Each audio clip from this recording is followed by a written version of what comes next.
श्री सीतारामचंद्राभ्याम नमः। श्रीमद् वाल्मीकि रामायण प्रथम खंड अयोध्या कांड 53 सर्ग।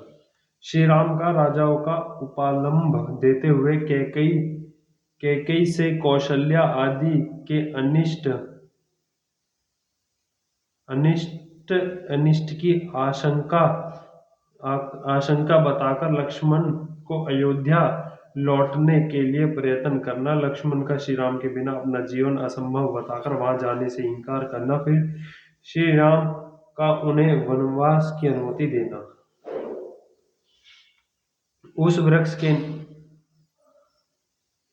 के नीचे पहुंचकर आनंद प्रदान करने वालों में श्रेष्ठ श्री राम ने सायंकाल की संध्योपासना करके लक्ष्मण से इस प्रकार कहा, सुमित्रा नंदन, आज हमें अपने जनपद से बाहर यह पहली रात प्राप्त हुई है, जिससे सुमंत्र हमारे साथ नहीं है। इस रात को पाकर तुम्हें नगरी की सुख सुविधाओं के लिए उत्कंठित नहीं होना चाहिए। लक्ष्मण, आज से हम दोनों भाइयों को आलस्य छोड़कर रात में जागना होगा, क्योंकि सीता के योग मेक्ष हम दोनों ही अधीन हैं। सुमित्रा नंदन, यह रात हम लोग किसी तरह बिताएंगे और स्वयं संग्रह करके लाए हुए तिनके और पत्तों की सैया बनाकर उसे भूमि पर बिछाकर उस पर किसी तरह सो लेंगे।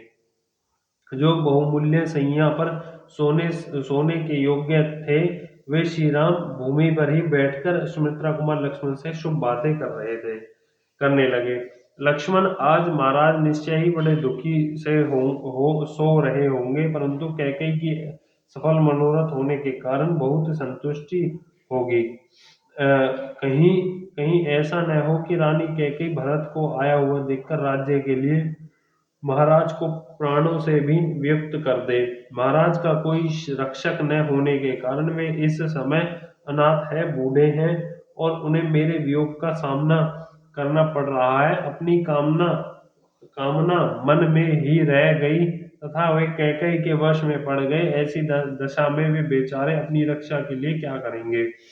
अपने ऊपर आए हुए इस संकट को और राजा की मति भ्रमती देखकर मुझे ऐसा मालूम होता है कि अर्थ और धर्म की अपेक्षा काम का ही गौरव अधिक है। लक्ष्मण, पिताजी ने जिस तरह तुम्हें त्याग दिया है, उसी प्रकार अत्यंत अयोग्य होने पर भी कौन सा ऐसा पुरुष होगा जो एक स्त्री के लिए अपनी आज्ञाकारी पुत्रों का परित्याग कर दे। कैकेयी कुमार बहुत ही सुखी और सौभाग्यवती स्त्री पति हैं, जो अकेले ही हृदय पुष्ट मनुष्य से भरे हुए कौशल देश का सम्राट की भांति पालन करेंगे। पिता अत्यंत वृद्ध हो गए हैं और मैं वन में चला आया हूँ। ऐसी दशा में केवल भरत ही समस्त राज्य के श्रेष्ठ का सुख का उपभोग करेंगे। सच है जो अर्थ और धर्म का परित्याग करके केवल काम का अनुसरण करता है, वह उसी प्रकार शीघ्र ही आपत्ति में पड़ जाता है, जैसा इस समय महाराज दशरथ पड़े हैं।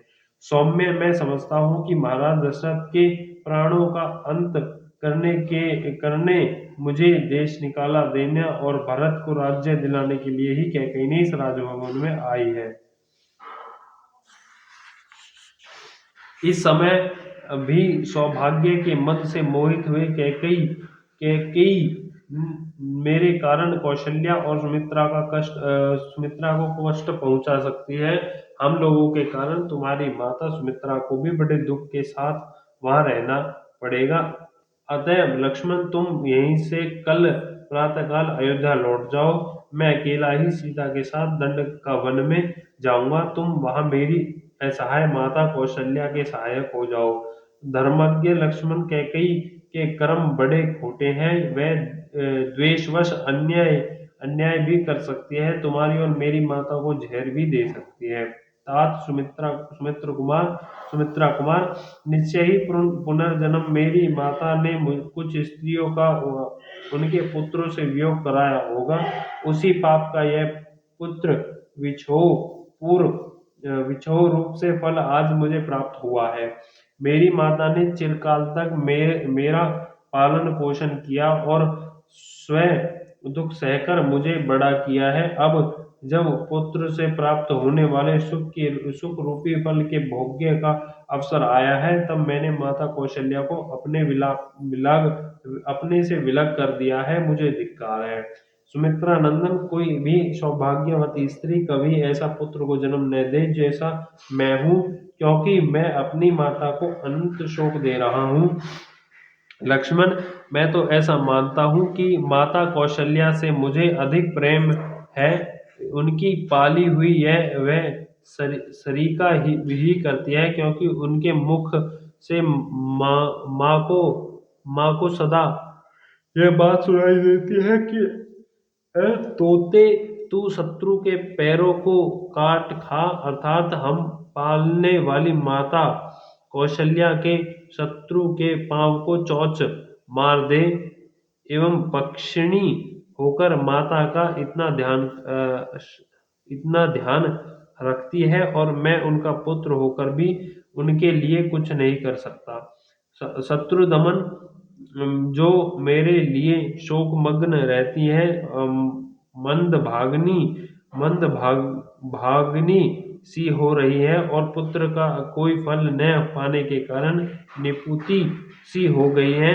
उस मेरी माता को कुछ भी उपकार न करने वाले मुझ जैसे पुत्र से क्या प्रयोजन। मुझसे बिछुड़ जाने के कारण माता कौशल्या वास्तव में मंदभागिनी हो गई है, और शोक के समुद्र में पड़कर अत्यंत दुख से आतुर हो उसमें शयन करती है।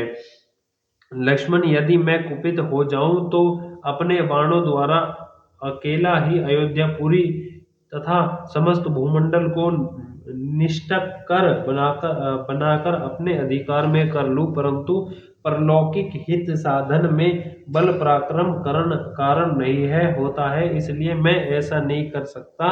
निष्पाप लक्ष्मण, मैं अधर्म और परलोक के डर से डरता हूँ, इसलिए आज अयोध्या के राज्य पर अपना अभिषेक नहीं कराता हूँ।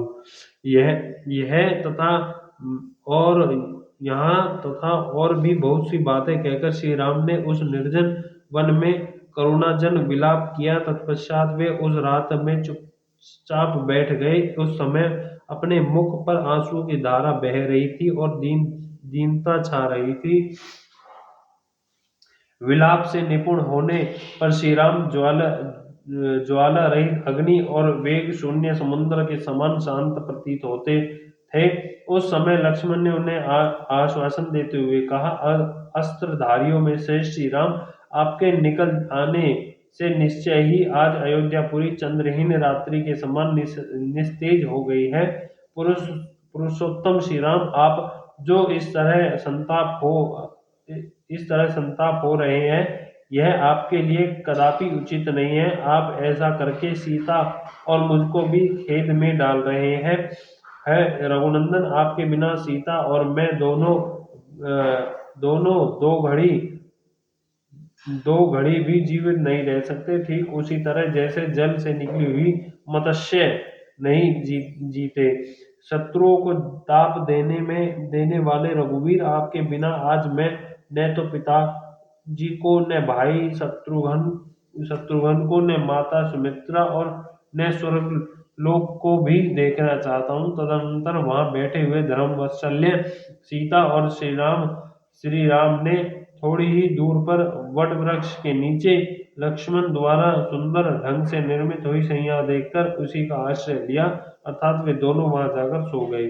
शत्रुओं को संताप देने वाले रघुनंदन जी ने इस प्रकार वनवास के प्रति आदर पूर्वक कहे हुए लक्ष्मण के अत्यंत उत्तम वचनों को सुनकर स्वयं ही दीर्घ काल के लिए वनवास रूप धर्म को स्वीकार करके संपूर्ण वर्षों तक लक्ष्मण को अपने साथ वन में रहने की अनुमति दे दी।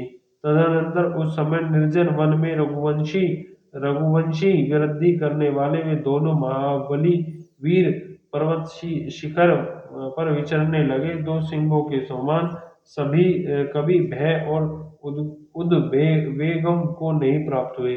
इस प्रकार श्रीमद् वाल्मीकि निर्मित हर्ष रामायण आदि काव्य के अयोध्या कांड में 53वां सर्ग पूरा हुआ। बोल श्यामपति रामचंद्र की जय।